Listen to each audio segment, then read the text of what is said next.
everyone, in today's video I'm going to talk to you guys about safety, and the reason I'm doing that is because it is early spring. Everybody's starting to get out on the water and enjoy themselves, more boaters, more bank fishermen, everything like that. But it's important to know some of the things you need to take with you, some of the best practices that you need to put into place in order to stay safe and have fun out there. Let's go right to it. First thing, always make sure you have sunscreen. Make sure you have sunscreen with you, or you're providing some sort of skin protection. In a lot of my videos you'll see that I wear long sleeve clothing. I always wear my little mask, this little thing, when I'm out on the water, and I put sunscreen on my hands, feet, anywhere that I have exposed skin. And make sure you're wearing sunglasses to protect your eyes. And remember that no race, ethnicity, skin color can protect you from the damage that the sun can do. And it's definitely not going to protect you from skin cancer, and those are things you definitely don't want. Another thing, with spring coming out, that means the bugs are coming out. So have some bug repellent of some kind and make use of it. You don't want to get eat up with mosquitoes out there. It's just going to ruin your time outdoors, whether you're out grilling, chilling in the backyard, or chilling out on the boat. Another major thing that every sportsman should have, bank fishermen and boaters alike, is a medical kit. And at least a base knowledge of how to use what's in it. Now, most medical kits that you can buy for outdoor use, they're not very expensive, but I don't really think they're complete either. So you want to get something that has band-aids, bandages, gauze pads, stuff like that for minor injuries, minor burns, stuff that you might just receive while you're outdoors.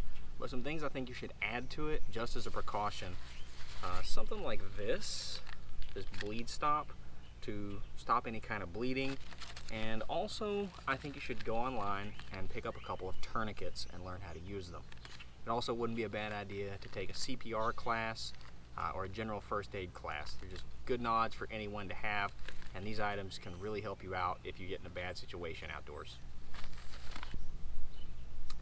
The next thing is going to be hydration. So always have a cooler with you, some way to keep things cool, and whatever kind of drinks you're going to take with you for the day. But always have some water on hand. Always carry water. It's a necessary thing for you to just keep on living, and it's going to prevent heat stroke better than anything else out there.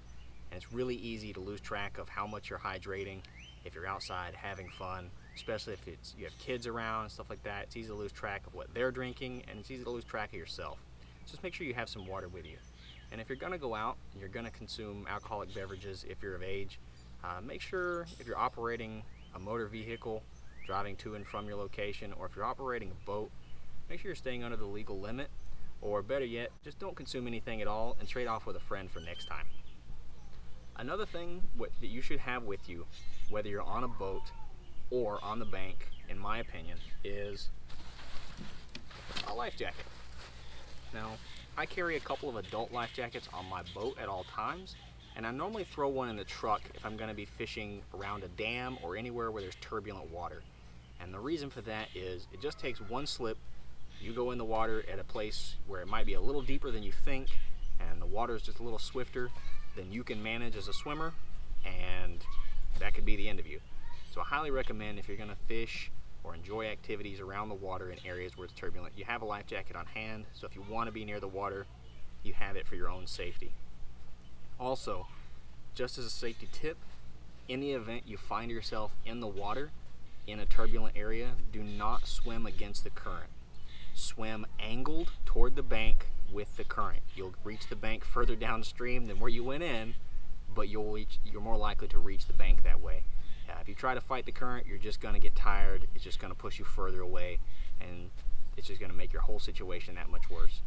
Make sure if you have life jackets on your boat, you have one for every individual and one that is fitted for each individual. Those orange life jackets are really just for larger vessels that take masses of people out at any given time. But if you own the boat and you're taking out your family consistently, or you're taking out a consistent group of friends, make sure you have life jackets that fit everyone.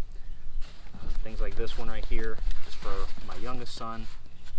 Kids don't want to wear life jackets, especially if they're uncomfortable, so don't try to stick them in one of those orange things where they're just going to be miserable and fussy and fight you the whole time. Give them a life jacket that's nice and comfortable, so that if you want to be out all day playing around, it's something they're not going to fight you on, and it's something you're going to be comfortable wearing too for your own life jacket choice. Because there's some days in the water, things are just too rough. not go with or to be without your life jacket. So make sure you have one that you're willing to wear for a length of time. As far as a few boating specific safety things and just general tips that I think people should have on their boat: a paddle, some sort of consistently dependable propulsion system. Engines can fail, batteries can fail, electronics can fail, and it's nice to have some way to move your boat.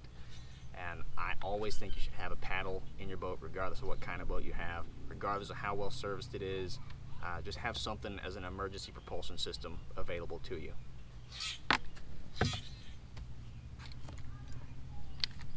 A fire extinguisher. If you have a boat with a built-in gas tank, or if you have a removable gas tank, I think these are a good thing to have on your boat. In the state of Tennessee, if you have a boat over 16 feet long, it is the law that you have one if your boat has a built-in gas tank.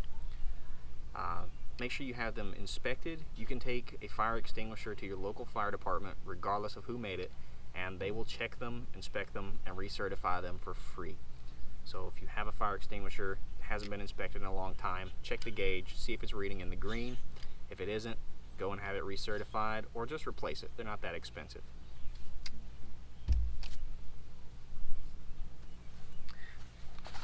Another thing you should have is this throwable.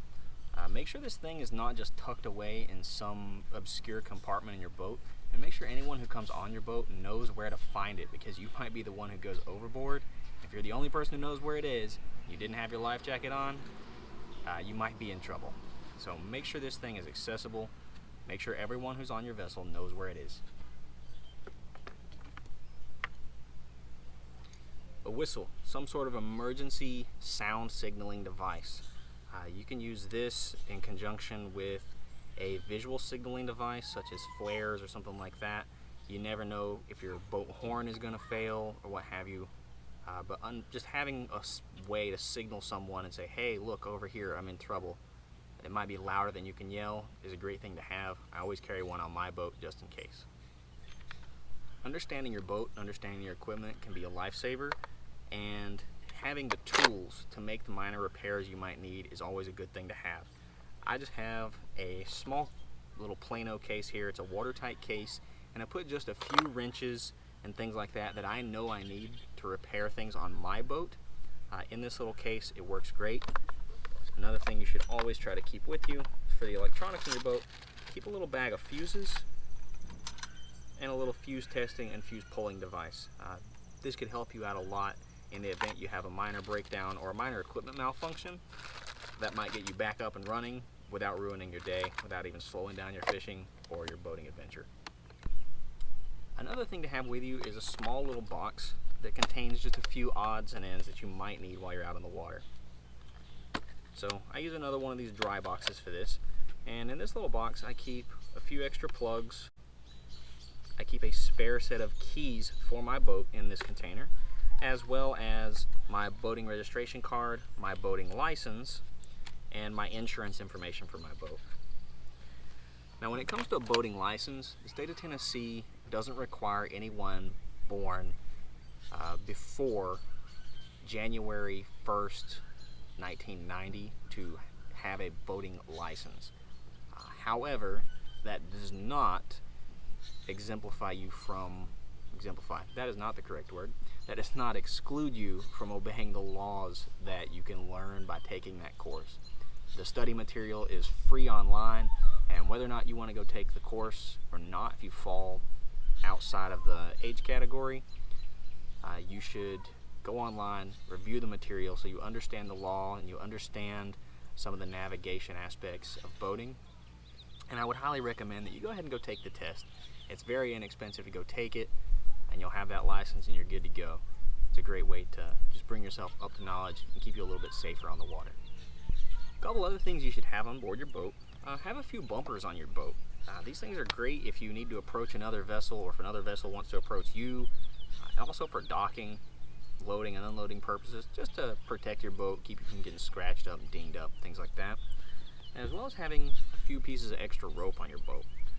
Having just a handful of extra pieces of dock line that are cut 10, 12 feet in length that you can quickly access You never know when you might need to quickly tie up to something, either at a dock, a tree limb, what have you, another boat, just to lend a hand or just to move around, make you a little more comfortable. Make sure you've got extra rope on your boat.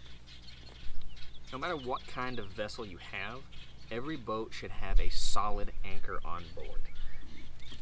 So I have this anchor, which is a Richter anchor. I also have a couple other types of anchors on my boat, just in case. That one won't hold. That one seems to hold pretty well in all situations.